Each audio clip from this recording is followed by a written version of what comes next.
Greetings, dear humans, and whomever else is listening in. It has been a while since my last podcast conversation. And, I really do enjoy doing this, but after 10 years, I just felt like I needed a break, especially after the stress of all of us being manipulated by the dark powers that be during the last 4 or 5 years. I was inspired. This is something I've started researching, getting into, using for myself and clients. I don't know, maybe 6, 8 months ago. And I can't even remember how I got into vibroacoustic therapy, what little thread got me here. But I was inspired to have this conversation with John Hill because we're both passionate about vibroacoustic therapy. He's been doing it for quite a bit longer than I have. It's a combination of sound and vibration frequencies, and it permeates every cell of your body. It's amazing. It's so beneficial for stress reduction and healing. Even my pets love it. My cat Otis, when he hears or senses the vibration, he comes and jumps up and he's got to lie on top of me. Everyone that I've had on my vibroacoustic mat so far has absolutely loved it. People just kind of go floating out. They say, "Oh my gosh, that was so amazing. That was wonderful." And there are quite a few different people that I could have chosen for this conversation, but John is so knowledgeable and he's so what's the word I want to use? He really knows his subject and he's just a really nice person. And so I thought he would be a good person for this. So, hi John, how are you? I'm fantastic, Janine. How are you? Thanks for having me. I'm good. Welcome to my podcast. Now, I find when I'm listening to a podcast, I just want to get to the guest. I don't want to listen to the interviewer talk about them. So I'm going to let you share a little bit about your path of how you found vibroacoustic therapy, and then we'll go from there. Talk about the benefits. Fantastic. And serendipity at its pinnacle. How I found it too. So my name's John Hill. I currently live in Pomona Park, Florida. I'm born and raised in New York. If you can't tell by the accent. If you can't tell by the accent, you can take the boy out of Brooklyn, but you can't take Brooklyn out of the boy. I've lived in Macon, Georgia, Raleigh, North Carolina, and Florida, and people still know I'm from Brooklyn. Wow, you Um, didn't pick up a Southern accent at all, huh? no, I lived in Macon for 7 years and Raleigh for 7 years too. And I That's was funny. I was servicing MRI machines then. So um, I went to college to study meteorology, ran out of tuition assistance, bounced around for a while, took a career aptitude test. Actually, took two of them, and they both pointed to I would be good at electronics and or this new burgeoning field of computer technology. This was like 1983 or something like that. Okay. Um, so I said, wow, that sounds cool. It sounded interesting to me. I was always kind of a tinkerer anyhow, taking things apart. I could take anything apart as a kid, but I often wouldn't put it back together correctly. Although that changed after I became an MRI engineer. So I went to a vocational school and studied basic electronics, electricity, and computer technology in an 18-month program where I learned how electronics work, capacitors, resistors, inductors, printed circuits, electrical safety, magnetism, all that, and a computer programming and how computers work. The PC had just been invented. I think the IBM PC was out already or just about out. Hmm. And I loved it. And I did it for 18 months and graduated with, like an A. And they had a job fair, this vocational school on Long Island. And there were a bunch of tables there, Hewlett Packard and Xerox and all these high tech companies looking for entry level technicians. And there was a booth and a sign in front of the booth said Phonar, Fonar, Phonar. Hmm. Never heard of it, didn't know what Mm-mm. it was. At that moment, nobody was at the table. I assumed they made some kind of new phone because bag phones, it really, because Yeah, yeah. bag phones were a thing at that point, carrying Hmm. around. I thought I was the coolest thing in the world. I had a Radio Shack bag phone in a car Hmm. and made a phone call from a car. Hmm. So I went up to the table and started talking to the gentleman there, and he told me they were a small startup company in Melville, New York, that was building what was called an NMR machine, Mm. nuclear magnetic resonance. I was like, what the heck is that? And we ended up in like a half-hour conversation. Phono was a company that had invented and was building the first MRI machine that was ever made. It was called Wow. NMR at the time. It was called nuclear magnetic resonance. The term MRI didn't come into common use until about 7 years later. I'll explain that real quick. So I loved it. He was interested in me. A week later, I went for an interview, and I got hired by Phonar to be an entry-level service guy on their new device they were building called a nuclear magnetic resonance machine, where no hospitals had them, no clinics had them. They didn't exist yet. Wow, it's funny. It's so common now, huh? It's so common now, and just in 1984, there were none of them. The Mm-hmm. concept of magnetic resonance had been known since the 40s, that this phenomenon, and I'll talk about that if we need to at some point, of magnetic resonance, that the body could be using magnetism and radio waves. They could induce the body to give off a signal that would show anatomy and metabolistic type information, Mm-hmm. both Okay. functional stuff as opposed to just anatomical, like x-rays and Mm-hmm. CTs just show Mm-hmm. density and anatomy. MRI shows anatomy even better than CT, but also shows functioning, how blood flows and which tissues are active and which enzymes are flowing and all kinds of other things. Oh, okay.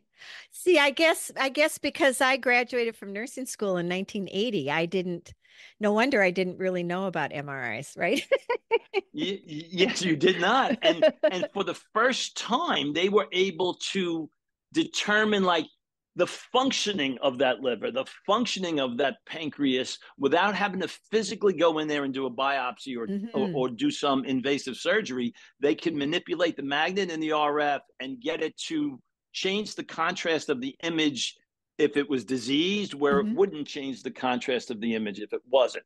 So Hmm. that was Okay. how MR was um, developed, and the president of Phonar had a patent on that technology. We all Mm. thought we were like Apple at the time, which wasn't really that big yet, and we were all going to get rich because he had a patent, and we won a lawsuit against Johnson and Johnson from Technicare Uh-huh. because they were also building an MRI machine. But long story short, that trial was won by Phonar. We all thought we were going to get rich, and the federal judge 3 days later overturned the verdict because the Phonar patent was specific on using magnetic resonance to detect cancer in human tissue. Oh, And it truly does. interesting. The real breakthrough that MRI became an imaging modality was that you could biopsy a tumor and know whether it was malignant or benign without doing any invasive thing. You lay in the machine, I take one scan, it turns up black. I take another scan. If it stays black, it's benign. If it lights up on the second scan, it's cancerous. Oh, So you interesting. avoided invasive biopsies and could tell people's diseases just by manipulation of the hydrogen and the RF. And that was because Oh, cancerous tissue has a different magnetic response than healthy tissue does. And you can use that to your advantage and manipulate the contrast in an image so you can detect those things. cool. Well, that's an education. Okay, Yeah, so so now let's get into how you. so I did MR service. I left Phonar after 7 years, and I went to GE Healthcare. They were by that time the term MRI had become commonplace, and that was changed because people kept mistaking nuclear magnetic resonance for some kind of radioactive activity. Like nuclear medicine uses radioactive isotopes, and CAT scans use ionizing X-rays. So the term nuclear scared people. So they changed it to magnetic resonance imaging because the nuclear in NMR was just That makes referring to the sense. fact that we're imaging the nucleus of the hydrogen atom. That's the thing that spins and resonates. Mm-hmm. And Mm-hmm.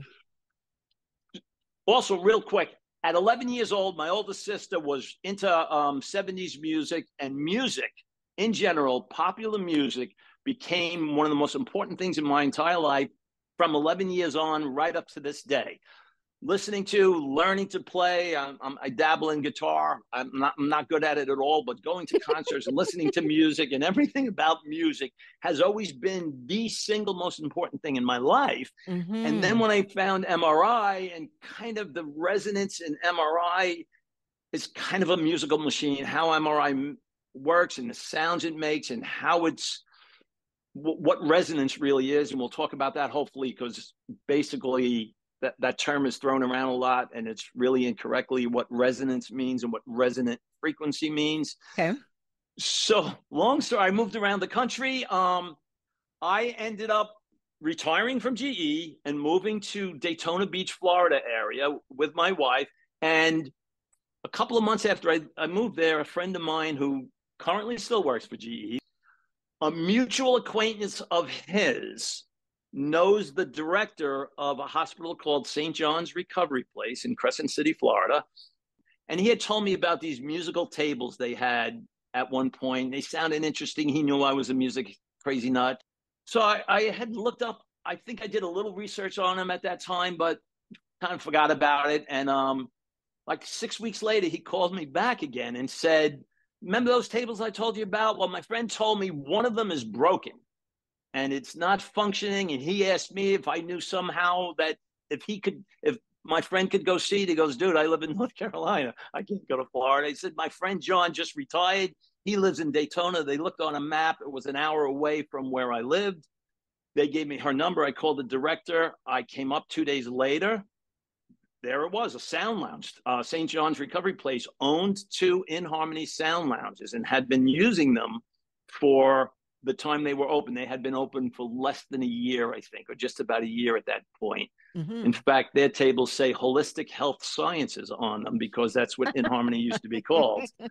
So I went up there, met her. I took the table apart and she was in the room with me and we talked for, basically we ended up talking for hours. I fixed the table relatively quickly and because I can fix an MRI machine. I can fix a sound table, which in the Harmony Sound Lounge is really just a gigantic, comfortable subwoofer with really state-of-the-art electronics and music and apps driving it.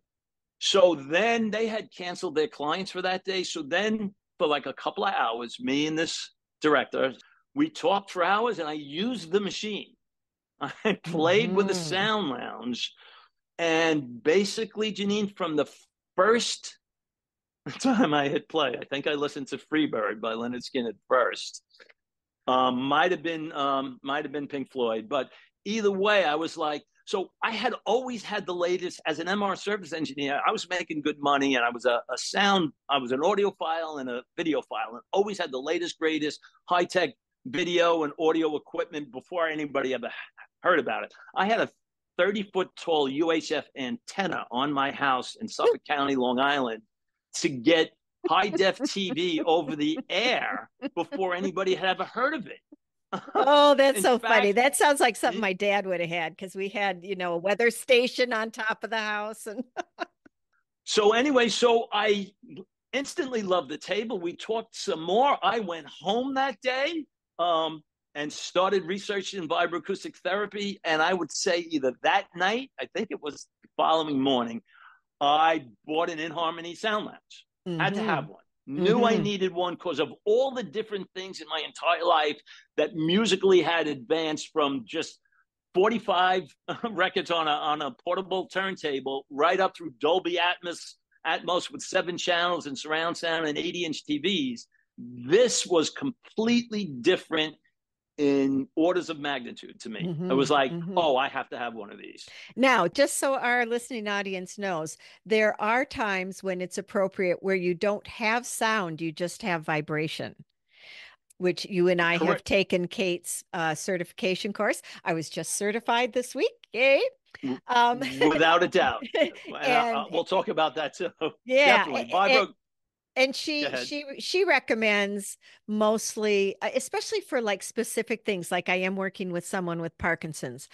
I use the although she just I don't know if you got it, but she just sent us a 30 plus 86 to try with Parkinson's.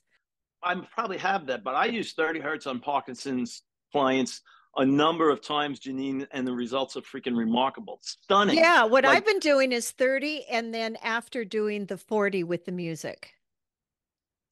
Yeah, and we can talk about the differences between a single sinusoidal frequency pulsing the table and listening to nothing, or just having the conversation with the facilitator or that tech, or listening to relaxing music while the table is vibrating to a single frequency for your condition, or listening to music that is the thing that's vibrating the table.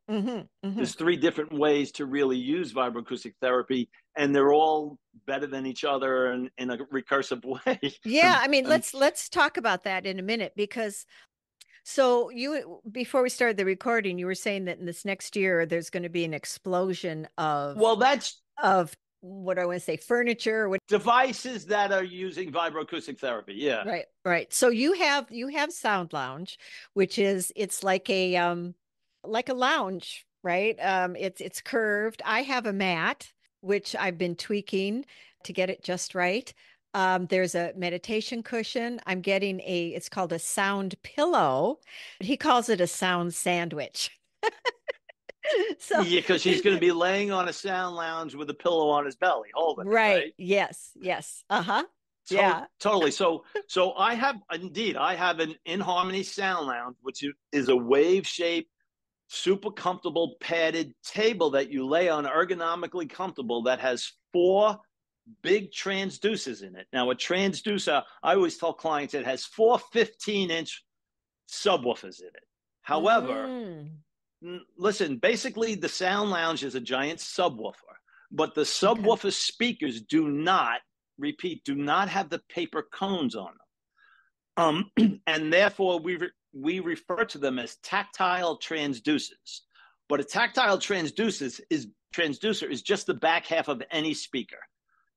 Speakers have a transducer in the back, and then they have a voice coil, and the transducer is really 2 parts. It's a strong permanent magnet, and then inside the magnet is a cylinder, usually a fiberglass, wrapped with a lot of copper wire called a coil, that 2 wires stick out the back where the speaker wire gets connected. So you have speaker wires going to a coil wrapped around a spool of thread sitting inside a strong permanent magnet. That thing together is called a transducer.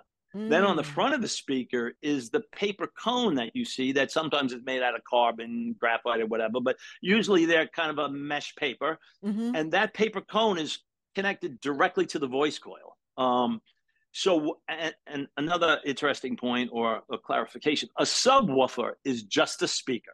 It works no different than a mid-range or a tweeter. It's just physically larger because low frequency sound has the frequency of sound is inversely proportional to the wavelength. So low frequency sounds have large wavelengths, physically large. If you could see sound in the air, the waves would be like a 40 hertz bass note. The sound waves are like 18 meters long.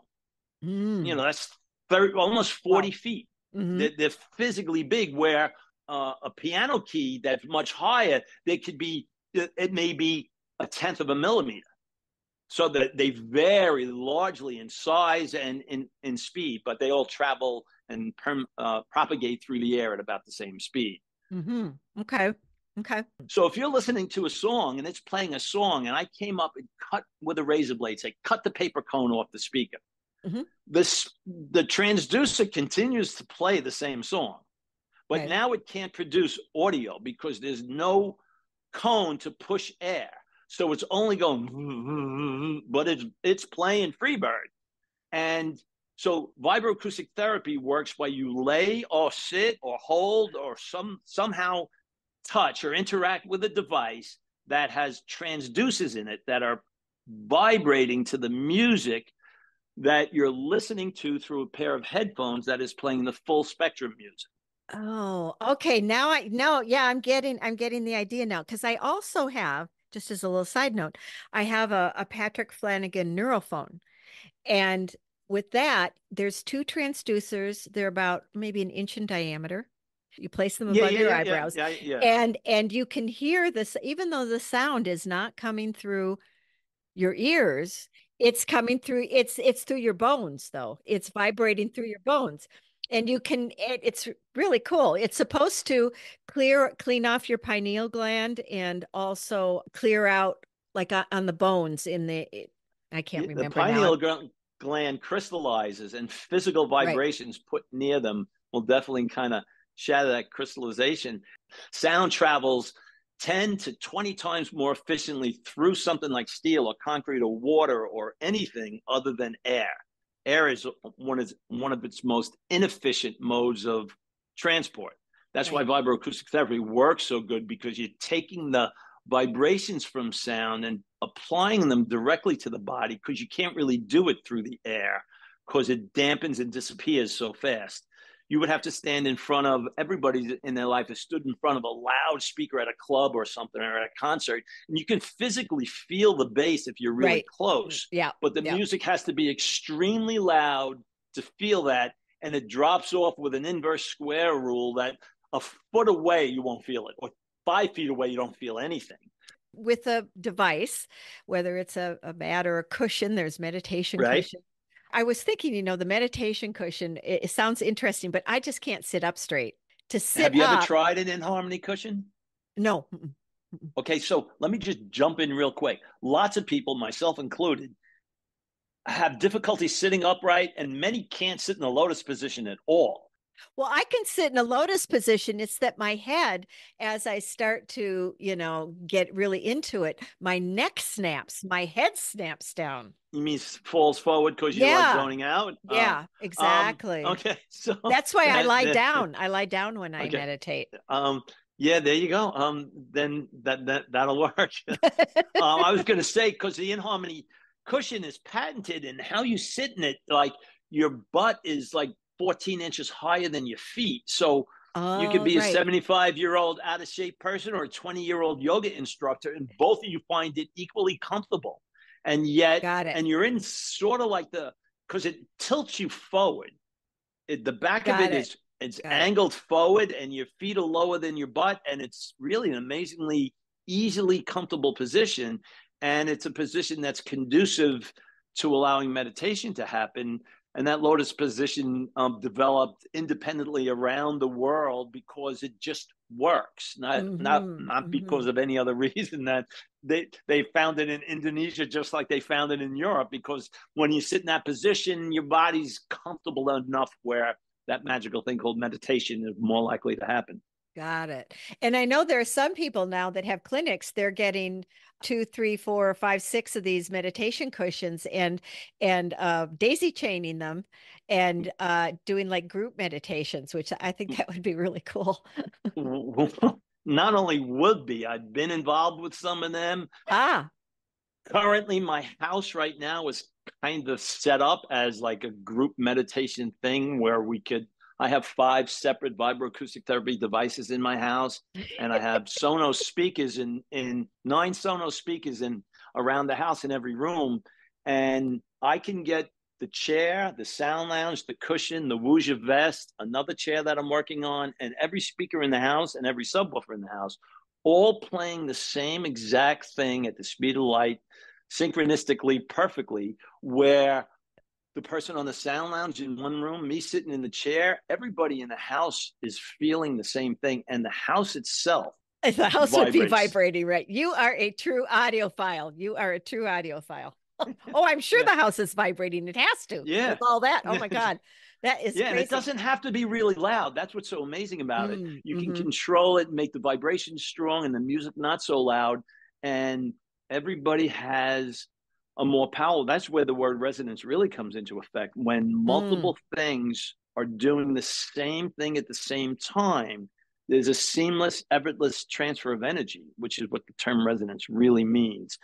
Resonance is a phenomenon that happens in our universe. When two things, and they don't have to be the same thing, they could be tapping on the ground in brainwaves. 2 things that get close enough to each other that can interact with each other and are vibrating at the same frequency, like literally identical, the same frequency, they will effortlessly and seamlessly do all kinds of magical things. And it's usually just the transfer of energy becomes resistance free. That's kind of the crux of, like, when I'm working with the genius with people, it's finding that right frequency, right? Because all our organs have unique frequencies. I mean, everything on this planet has a unique frequency. So if you can, and this is what Rife was all about, right? So is finding that the correct frequency that can bring something into balance or if it's like a cancer cell or a tumor or something, or destroy it. But it's that's kind of the key, is finding that right frequency. Yeah, well, I would say yes and no about that. Okay. There's no specific frequency. There's no such thing as a magic frequency or frequencies that heal DNA or cure cancer. It's ranges of frequencies. It's kind of like music. Or it's more like color. Like Okay. there's shades of color. Like if you're going to paint a nursery, you paint it in a pastel type thing. And it doesn't really matter whether you use sage green from Valspar or plantation green from Bear. As long as you keep it in that kind of area, it's going to have that kind of mood. Right. Music and frequencies are the same kind of thing. And that's kind of what I wanted to talk about, resonant frequencies, and frequencies, maybe Go ahead. its own podcast. But the resonant like a tuning fork has a single resonant frequency. Right. But if you hold a tuning fork, it's not vibrating at the frequency that's a 440 hertz tuning fork. You just bought it on Amazon. It's not vibrating at 440 hertz until you bang it. Right. It's called perturbation with a P. You have to disturb it. And then after the perturbation stops, what does the thing you just perturbated do? What it does is it will respond at its resonant frequency. It's the after effect of being disturbed by something. What does it do after that?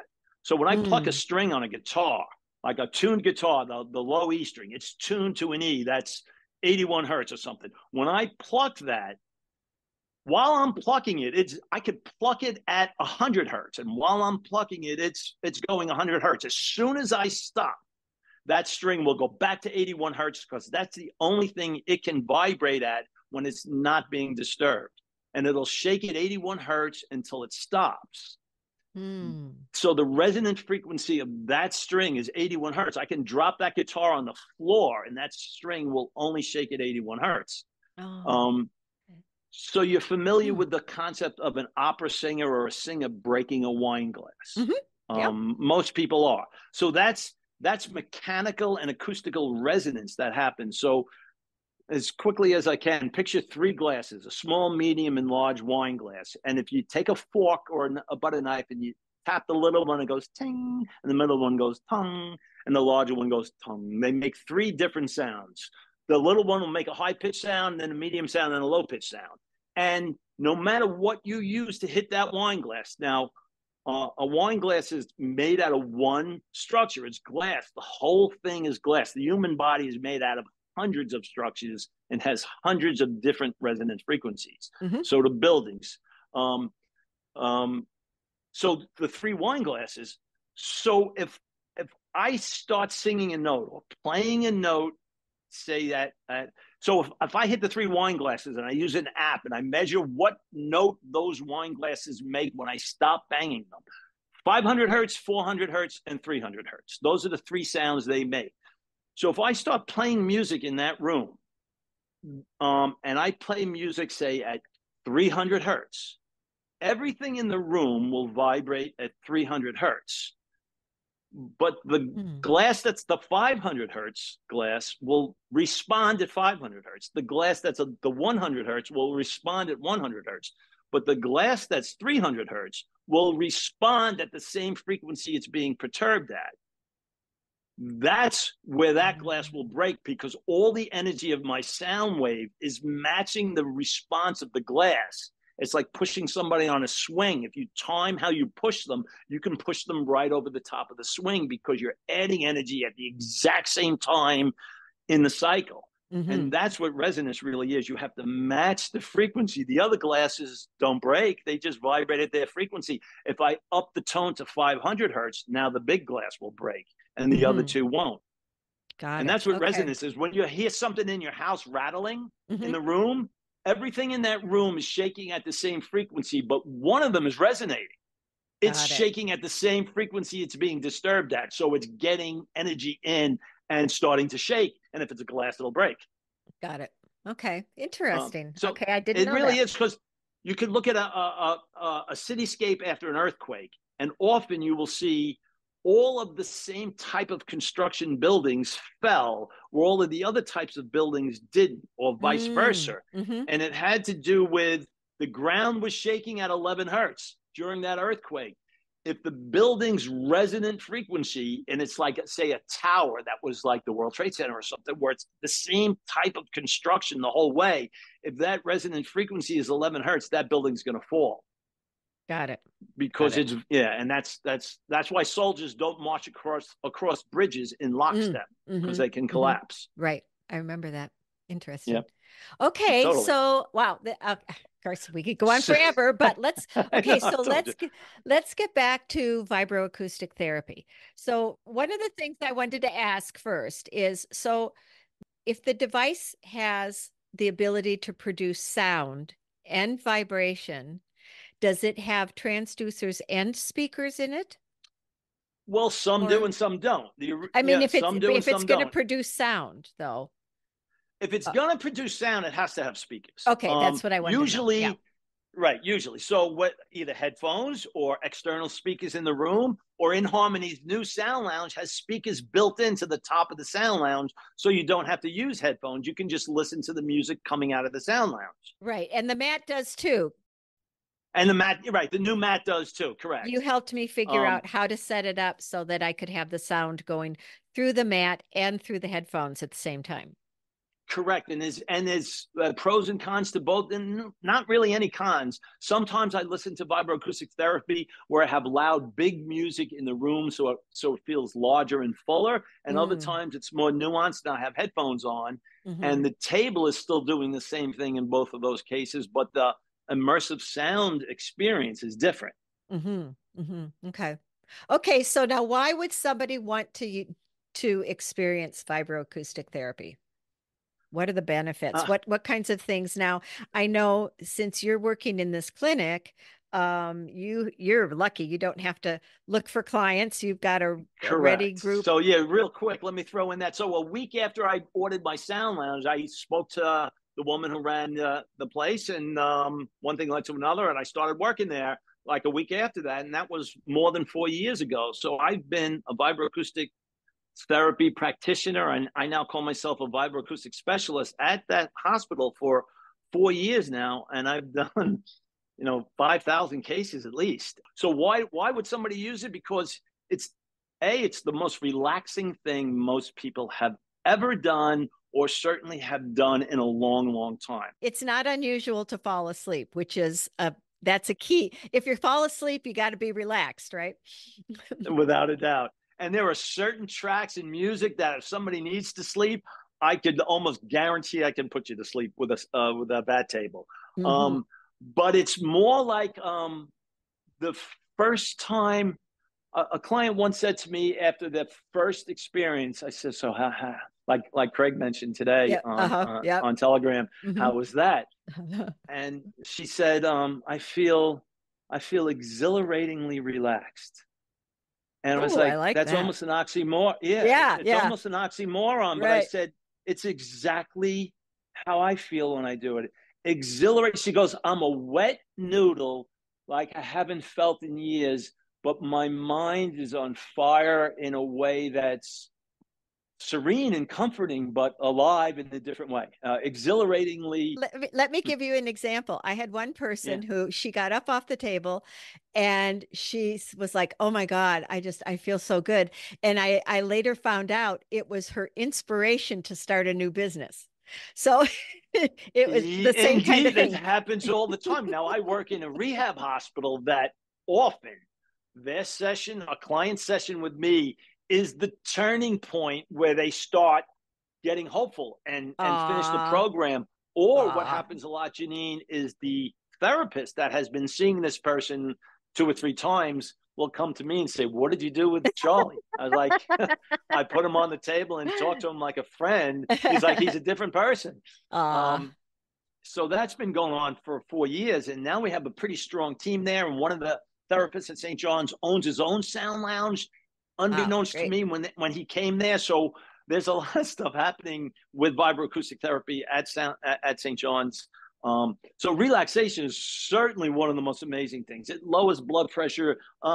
it increases circulation. It causes euphoria. And I would Mm-hmm. say Mm-hmm. almost every client.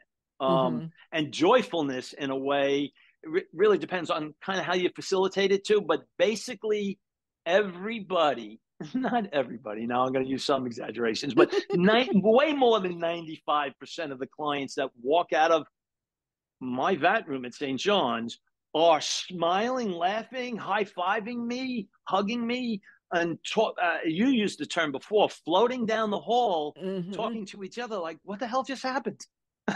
and Nice. and it's kind of amazing. And it's like,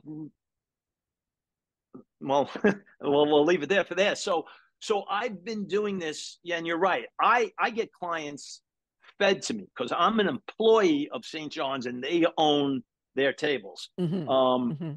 I own my own stuff at home too, so I don't have to market for clients. Yet I do sessions at home, and I plan on expanding. And I have my tentacles and all kinds of things these days, vibroacoustic wise, because basically it's universally liked. There's Right. nothing like Yeah. that 100% of the people like and want. And if they introduce to their lives, and I know 50 people who personally now who introduced this to their lives, and their lives got better. Their kids like it. Their relationships are better. They feel life is better. Their Mm-hmm. chores are now just the ticket price to life, and it kind of makes things easier. And it works kind of because we're human. It works on animals. It works pretty much on all living mammals that I'm aware of. They use it a lot in animal rescues to calm animals down that won't let Mm. humans help them, that are there to help, but they've been abused by humans their whole life. You lay a Mm-hmm. vibroacoustic therapy blanket on an abused horse that won't let people near them.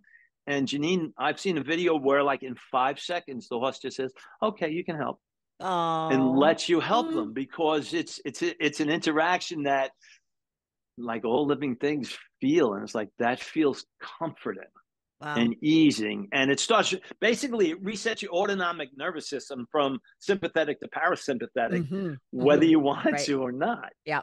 Yeah.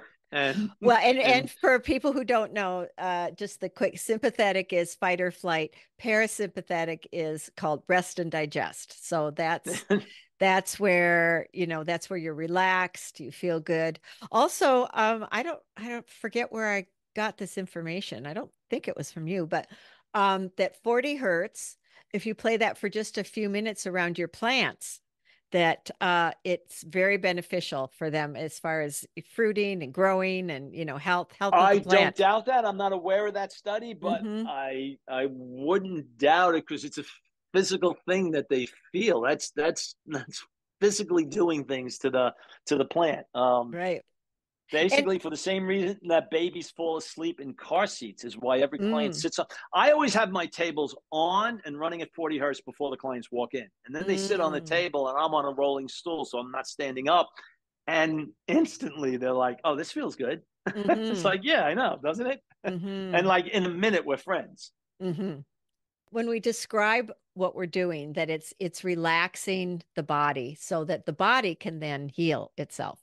But I know that people use this for everything from anxiety to dementia, Alzheimer's, everything in between. I've seen one of the nice things about Kate's certification class is she gives us tons of studies that have been done for just about everything you can think of. Basically, just about everything you can think of. And she's a purist, and I Yep. took her class too, and it's thorough and it's all accurate. And I have it printed out in a binder, and I carry it with me, Me and I too. refer to it all. Also, I don't use her files near as much as I use the InHarmony app, Mm-hmm. Mm-hmm. although I use her files on every client to start, and I use them specifically on clients that have known ailments. But Right. I'm trying to get clients really to learn to meditate. That is by far, in my empirical studies, and it's thousands of people, the only thing that I've ever seen put people into meditative states who've never been there. Me being one of them, and Mm-hmm. I see that at least weekly. Okay, John, what's your definition of meditation? Well, now, it's when you are daydreaming, really, when you're awake and not aware of time. You don't hear Mm-hmm. your surroundings. Mm-hmm. You lose track of time like sleep. To me, meditation is best as an analogous to sleep. It's not something you do, it's something that happens. You can't force Mm-hmm. yourself to fall asleep. You can increase the likelihood of it happening by shutting off the light and opening the window and putting on the sound machine, shutting off the fan, whatever. Fluff your pillow and then wait for that elusive thing called sleep to happen. And if it happens, because it doesn't sometimes, if it Yep. happens, you won't remember the transition later. Mm-hmm. And if you wake up 20 minutes later or 3 hours later, if it's pitch black and there's no clock, you have no idea if it was 20 minutes or 3 hours. Meditation is the same thing. It happens where you just zone out and lose track of time. And let me tell you real quick. So at St. John's, often I will run a 3-minute thing and I'll talk to the client. Then I'll run a 6-minute demo and I'll talk to the client. And then I'll run an 11-minute third eye chakra track. And then when it's Mm. over, now they still have the headphones on, but the music is stopped, the table is stopped, and I know they can hear me because I've had conversations with them between the first two tracks with the headphones on. So I'll say like, "Hey Mary, how was that?" Nothing. She does not hear me. "Mary, how was that?" Nothing. So I've learned the hard way that she may be sound asleep. Sometimes you can tell because somebody's snoring and or their breathing changed and you're pretty sure they are asleep. I've Right. also learned at St. John's that many people snore when they're not sleeping but thoroughly relaxed. Oh. I get that a lot where I think somebody's asleep because they're snoring, and then I start saying something to the other client like Charlie's asleep and he's like, "No, I'm not." I was like, "You're snoring like a truck driver." I figured when they're snoring, they're asleep. Oh, No, interesting. it's Okay. it's really a relaxation thing. And it's like, yeah, when I get totally relaxed, I snore even awake. So now she's not answering me. So I've learned the hard way. So I don't know if she's in a meditative state or Mm-hmm. sleeping. They Mm-hmm. look identical to me. So if she's sleeping, I have to like shake her relatively hard. And I even show this to clients ahead of time sometimes. Like hold their shoulder and shake them. And some people you have to shake pretty hard to wake up if they're asleep. However, if they're in a meditative state and I do that, it's going to scare the crap out of them. I know. That's why I'm never sure what to do. Well, I'll tell you what to do. Okay, great. You take your pinky, you take just your pinky, Okay. and you touch an exposed area of skin. I usually use their hand or their Mm-hmm. arm, Mm-hmm. and almost instantly, Janine, as soon as I've said, "Mary, Mary, Mary," nothing, nothing, nothing. Then I take my pinky, I touch her hand. She's like, "Huh? What? Huh?" She wakes up instantly. Oh, As soon as I touch her interesting. skin, she Mm-hmm. wakes up because she's not asleep. That's Mm-hmm. why she waits. She comes to, really. She comes out of Mm-hmm. that meditative state instantly. Takes her a second or two to realize, "Oh, hi, John." And I'm like, "How was that?" She was like, "Wow, that was amazing." And I was like, it's over. And then they'll often say it's over. And I'm like, "Yep." And it was like a 22-minute or 24-minute clarity. And she was like, "That was like 20 minutes." I was like, "Yep." And I swear, often I showed the client my watch. "Look, it's 3:30, Mary." That was 24 minutes. And then it hits them that for the first time in their life, which happened to me when I first meditated on a sound lounge, and I thought I was a meditator before that, that they have lost track of time for the first time in their life, and it wasn't sleep. Wow. And I'm like, "Welcome to meditation," Mm-hmm. because you were wide awake yet you didn't hear me and you lost 20 minutes. 20 minutes is gone from your life and you weren't sleeping. To me, that's meditation. And until that happens, you have training wheels on. And that happens for people on the sound lounge because it gets you out of your own head, dissolves your ego, and it allows willingness and that "I can't meditate" thing go away. And Right. then the physiological effect of the vibrations causing the cascades of chemicals in your body to relax you to a point that you haven't been before, Mm-hmm. that it happens. And the music that In Harmony curates behind that, there's a lot of thought and work that goes into not, I mean, the vibrations from the music are important, but vibrations from music go together just like notes in chords and chords in keys. They're Mm-hmm. musically driven and they match and they harmonize based on what frequencies they are relative to each other, not what exact frequency they are, what they are relative to each other. Things harmonize. Humans decide if something sounds pleasurable based on the thing they just previously heard. The world and the universe is analog, and we use digital things called language and mathematics to better describe it. But what's happening is infinite and smooth and analog and really not discrete until you get way down to the quantum level. And that's not how humans experience the pleasure of vibroacoustic therapy. It's at the macro level when the machine is on and you feel it. That's when it starts working. Interesting. Yeah, totally. I call it my magical mystery musical meditative massaging mood machine. Because really, that's a lot of M's. Magical mystery musical meditative massaging mood machine, because it does all of those things like every time. I've never owned a piece of technology in my life that 4 years later, I love it more, use it more, and it continues to get better. So, John, I can't think of anything. Yeah, I have to agree with you. So for meditation, are there certain frequencies that you found work best to get people into a meditative state? Absolutely not. Because first of all, almost all meditation, you go to YouTube and pull up any meditation, what you hear in the headphones is music. Now, it may say tune to 528 hertz, tune to 174 hertz, and that's another whole podcast how they do that. But what you're hearing while the guy's talking, most people use guided meditations to try and meditate, and basically it doesn't happen because you're listening to a story. You're paying attention to a story, but people do that so they can sit through it for 20 minutes, because just music, usually people who don't know how to meditate or haven't, they won't even sit there for 10 minutes. They're like, this isn't working, and they'll take it off. So they will listen to a story for 10 or 15 or 20 minutes, but they still won't go into a meditative state because they're paying attention to the story. So no single sinusoidal frequency that I'm aware of from Kate's course or anywhere else aids in meditation. It's broadband music. Every track in the InHarmony app and every track on YouTube plays music, which is an infinite range of frequencies all the way from 0 to 20,000 hertz. And basically what it is the composer of the music and the type of music it is and how soothing you as the listener feel about it is whether it's going to cause you to go into a meditative state. And that's different for everybody.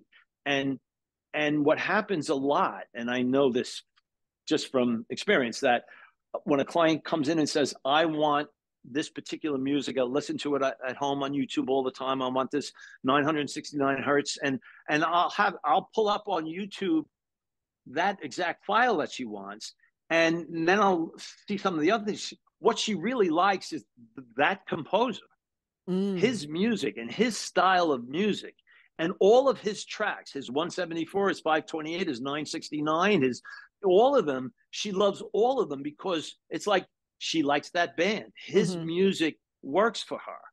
Basically, any of the tracks will cause her to meditate. But he'll write specific tracks. Like, as a composer, what really comes through with vibroacoustic therapy is the intention of the composer. When you're writing a sad song, the composer and the people playing the music are feeling sad when they're playing it. They wrote the song. They're thinking of the lyrics. When you're playing I'm Walking on Sunshine by Katrina and the Waves, it's a completely different feeling.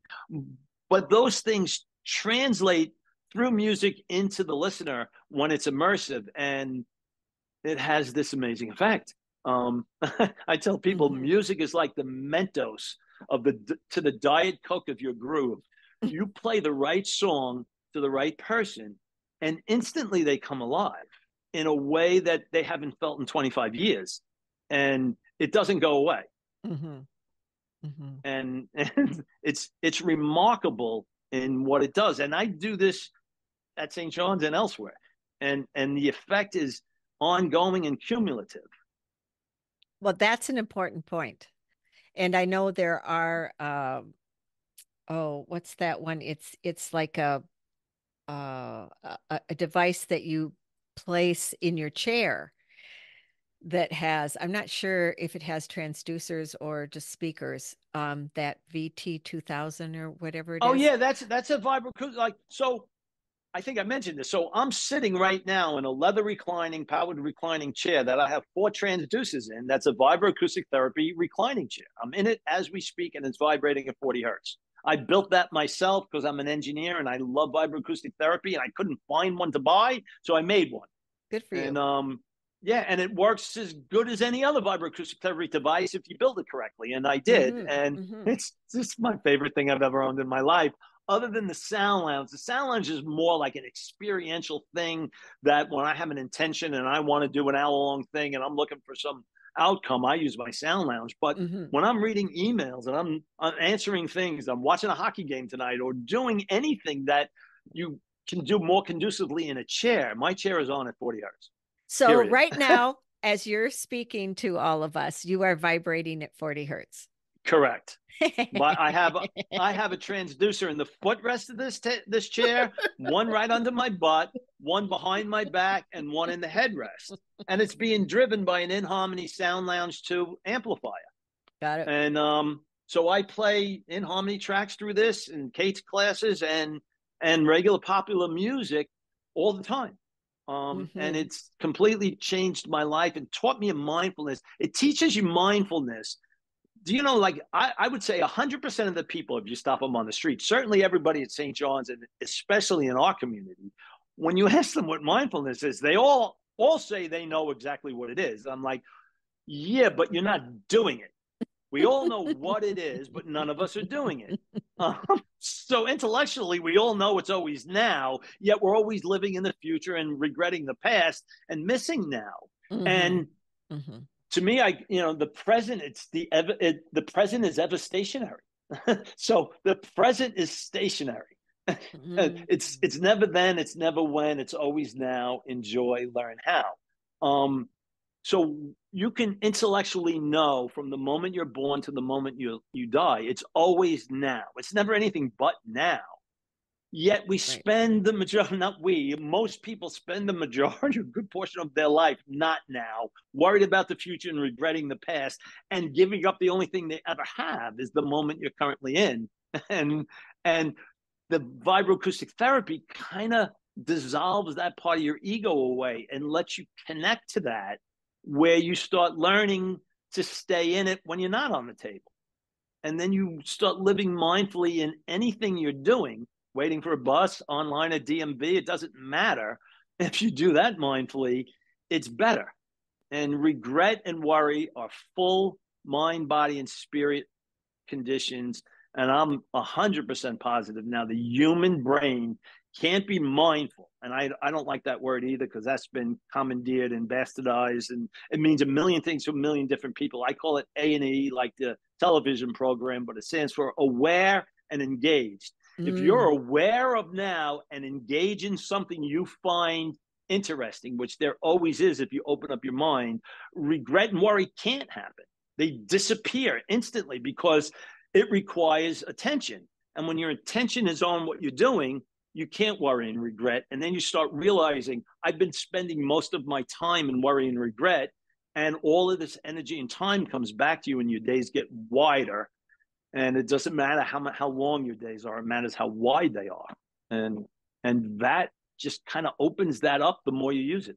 I think that's one of the most important things that we've covered in this conversation is the The idea of widening of your days. mindfulness, the whole idea of mindfulness and how. Alan Watts says, Mm, basically, he's one of my favorite philosophers. yep, I love yep, that guy. But yep. but basically, the universe is basically playful. And he says, and I had said this years ago too. I'm more like myself now, Janine, in my 60s, like I was when I was 25. I don't feel I'm in an older car now, but I feel like I did when I was 25. But I don't even mean that as far as the youthfulness. I mean, as far as the mindfulness and Right. the ability to feel joy and happiness isn't something that only kids and young people have. It gets suppressed by Western society as we get older. And Right. then when you finally learn, oh, I can still be young and happy and joyful, then you start doing it, and all kinds of wonderful things happen, and all these people you admire start liking you, when you realize half the facade you've been putting on your whole life is to try and get people to like you anyhow, and you become your authentic self, and they like you way more anyhow, and all of that energy comes back to you to share as love and feel good about whatever it is you're doing. And then you share it, and it's contagious. And that's what resonance is. As more people, like when 5 people are on a cushion and they're all feeling the same thing, it's like the Mormon Tabernacle Choir. When trained voices sing, the resonance makes it louder than the sum of the 5 people together.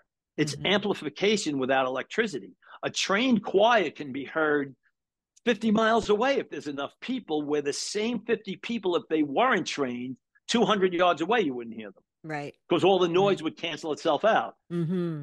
Interesting. Yeah. Well, I think, just the idea of being happier, more authentic, as we get older. I mean, I think for pretty much everyone, these last 4 or 5 years have been really, really tough, very stressful.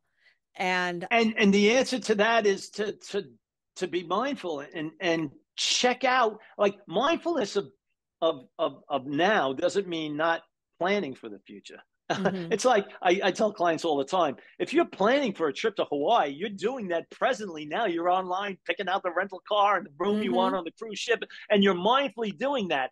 As soon as you stop, you're one of these people who are afraid to fly, like me. I don't really like flying. And now you're going to worry for 8 months about the plane trip you have to take on that vacation. That's not a good thing. And so many of us do things like that. Oh, I have this big thing happening in August. It's like, yeah, but it's February and you're missing today. We're at a concert and you're worried about something that's going to happen in August. And there's a book by James Clear called Atomic Habits. And if you start like kind of doing simple little things that make this experience of letting little things bring joy into your day. There's another book by Ingrid Patel Lee called Joyful, The Extraordinary Power of Ordinary Things to Cause Extraordinary Happiness. It's the little things in life that happen 10,000 times a day that have the most impact on the weight of your life. At the end of your life, when the scale is did I have a fulfilling life or not? It's not going to be I went to Hawaii twice, or I did this. It's going to be, how were the other 32,000 days of your life? Those are the ones that matter. Yeah, they way more. And true mindfulness makes every day a great day. And everything you do, when you do it the way you want, when you fix your coffee in the morning and you go to your favorite spot to watch that sunset's going to be as beautiful as every other time you went there. So mindfully, that's the best sunset you've ever seen in your life. And it really is, because you went to that place specifically because you love the sunsets there. I'm writing a blog now that I've been working on for a year called The Best Slice of Pizza I Ever Had in My Life. And but really that's the name of the blog. And it's something me and my mom, God rest her soul, I'm the man I am today because of my parents and my mom. But I remember talking to her about eating pizza when I was a young junior high school student. Walking home from school, I would get out early on Wednesdays and I would stop at this mom and pop pizza place and order the lunch special from junior high, 2 slices and a soda, and get the Long Island newspaper, flip it over to the sports section and read about the Yankees and the Mets and the Giants and the Jets and the Rangers and the Islanders and the Knicks and the Nets. And for that half hour, I didn't know it then. I remember talking to my mom. I was in pure heaven. Heaven on earth. That was pure mindful. Nothing else mattered. Homework, life, the fight. I had nothing. And I loved that pizza. And it was from that particular pizza parlor.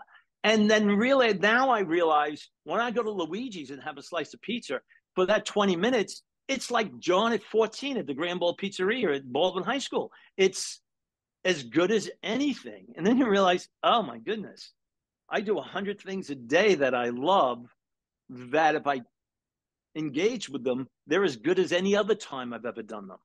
And then your day is great. How was your day, John? Fantastic. What did you do? Went to work and came home. Oh, why was it great? because I had lunch and I played some music and I met some interesting people and I found a new shortcut, and you start thinking differently. And all your other problems in life, this is what I say to every client. And here's kind of maybe an end. I don't know how long we've been Yep. talking, No, but I think this is a good way to end. so the Go ahead. clients come in, and so I work in a hospital. Half the people in there are not there for substance abuse. They're there for anxiety or depression or PTSD. And Okay. some of them may be drinking too much too, but it doesn't even matter. Their life is in an upheaval, and they're not in the best part. And sometimes they're grumpy and angry and whatever. But an hour later, when they're crying and or hugging, laughing me, and we're all having a piece of chocolate. I always end with a piece of chocolate, but really, and it's a Hershey's miniature, and they have a choice of a crackle, a Mr. Good bar, a dark chocolate, or a regular Hershey's. But I know you're laughing, and so are they. And I will say, so look at this Hershey's miniature. You've had 1,000 of these in your life. You know how good it's going to be. It's going to be spectacular, like every one. So they're all tied for first. That's another blog called Tied for First. My blog is called The Best Slice of Pizza I Ever Had in My Life, in parentheses, tied for first. So every Hershey bar you ever have is tied for first. So how do you break the tie? Like in hockey, it's head to head. It's who had the most wins in the conference or the division or head to head competition. Well, in Hershey bars, it's the one that's in your mouth right now. That's the one that wins. It's the sunset you're looking at now. It's the song you're listening to now. It's the thing you're doing now that wins. And then you start realizing every day is freaking amazing if you look at the amazing parts and don't concentrate on the 12 things that suck today. Concentrate on the 88 that were amazing. And the scale starts tipping, and then the 12 that were negative start to, like, you don't even notice them. Like, you can cut the lawn mindfully with headphones on, listening to your favorite song, and it's not cutting the lawn anymore. It's listening to music. It sounds kind of, but that doesn't mean I love to cut my lawn. It means you mitigate things that you don't like, and you enhance things that you do, and life gets better. And so here's the end. So as we're hugging, those people are leaving, I'm like, Mary and Sophia, nothing in your outside life, your financial, your relationship, your legal problems, nothing is different. Yet look at you. You're a completely different person right now. You're laughing and giggling and hugging and loving chocolate. We're high-fiving each other. You jumped up and down in front of me. See, you can feel that way despite those things. Unlatch how you feel from the circumstances of your life, or you'll be playing whack-a-mole forever. Be like a buoy, anchor yourself to the ocean, and then it doesn't matter how rough the water gets. You know how to be joyful, and then it just goes from there and explodes in a million other ways. Nice. Thank you, John. I Well, really, thank you, especially no, I think the way you wrapped this up is it's super important for everyone to hear. It's okay, I'll say it, especially for myself, because I do a lot of research on the things that are going on in the world, and I do try to compartmentalize, and I don't focus on it all the time. I just try to educate myself, but still, it's like, wow, it can get depressing, and there are a lot of things in my life that are great, so. And when it becomes a habit, it's like and these habits happen quick, like in 3 days or a week. And now you're not consciously saying, don't think about the news right now, Janine. You're doing something, you're making dinner, or you're doing something for something else, and you can't think about it because you're doing it mindfully. It doesn't even occur to you to not think of it because you can't. And real quick, you've heard of stacking. Basically, any other modality that is done on top of that its efficacy seems to go up substantially. At St. John's, we do EMDR, eye movement, and desensitizer retraining. So we've been doing that for 4 years. Now that I've been there for 4 years, and the new group of therapists are really into sound therapy also, we're noticing a significant change. And check this out. EMDR sessions done right after that session are way more powerful, yet recursively, that session's done right after an EMDR session are more powerful. And Interesting. we're documenting that and working on some other things, and we want to get these into more hospitals because it's literally the favorite thing the clients do there. When I walk into work, Janine, they see me, they're like, am I on your list today? It's like they want to do it, but all of the other things in the treatment start working better because Yeah. they love this other thing too. You know, it's kind of like Yeah. it's a full ticket, but it's the willingness. Willingness is the component that makes everything easier. If you're willing, so a lot of people don't even want to try meditation. So I'll Right. play some Pink Floyd for them for a while until we become friends. And then the second or third sessions, he's willing. He's like, let's try one of those meditation things, John. Now I know he's willingly Willing, wanting to ready. try it and it's going to work. Yeah. And then And he I will loves say, both. I Yeah. will say that since I use mine every day, sometimes twice a day. And I will say I've noticed I'm more cheerful when I wake up in the morning. There you Instead of go. like, oh, another day. Although my dogs do help because they jump on me and they make me laugh. But I do find that I'm waking up more cheerful. I'm just generally more cheerful during the day. In Boston in hockey, I can't wait to watch that game. I'm going to be mindfully watching a hockey game tonight like crazy. It's a game 7 and there's 3 games tomorrow. And the Rangers, I'm from New York and I lived in Raleigh. The Rangers, New York Rangers and the Carolina Hurricanes start the second round tomorrow, and nothing better than playoff hockey. You're not following the Yankees? Well, it's baseball season, not when the NHL playoffs are going on. No, no, Oh, no, no, okay. no, no, Oh, no. okay. Wow. So Well, thank you so much, Janine. thank you, and to my listening audience, I hope you've enjoyed this. John filtered in sort of subtly a lot of really good nuggets of information that can help all of us. And I will put links in. I'm going to post this on YouTube since it's, we'll say, not controversial, and on Rumble. And of course, you can go to realjanine.com, RealJanean.com. That's the podcast website. And in the show notes, I will post links for 3 or 4 different companies that have vibroacoustic therapy devices that I found that have some really cool things. And perhaps you could post the link to St. John's Recovery Place, and I'll send it to you, Janine, Okay, the link to sure. the VibroAcoustic Therapy page that I wrote for Oh, St. great. John's. Awesome. Awesome. I'd like to And a read lot that. of clients come there specifically because of the vibroacoustic therapy that's offered there and nowhere else that I'm aware of. Cool. Okay. And you're in where are you? You're in Pomona, Florida? I Is it? live in Pomona Park, but the hospital is in Crescent City, Florida, which is only 6 Okay. miles from where I live. Yeah. Okay. Okay. Which coast are you on? The west or the east? No, I'm in Florida. I'm on the East I Coast. know. I know. I mean, Oh, Florida. no, I'm right in the center, Oh, you're right right in in the the center center. of Florida, Okay. right in the Okay. middle. Okay. Kind of like Disney, right in the center. Okay. Yeah, definitely. I'm an hour southwest of Jacksonville and an hour north of Orlando. Oh, okay. That gives me, now I got it. Okay. Great. Well, because a lot of people are moving to Florida, so yeah, do share all of that. And please, everyone, if you found that this was valuable, please share it. And I will be doing more podcast conversations. I'm just not going to stick to a schedule as I find people that I feel inspired that I would like to talk to and that I feel like the listening audience would enjoy, then I will keep recording. So thank you, everyone. Take care. And until next time, be well.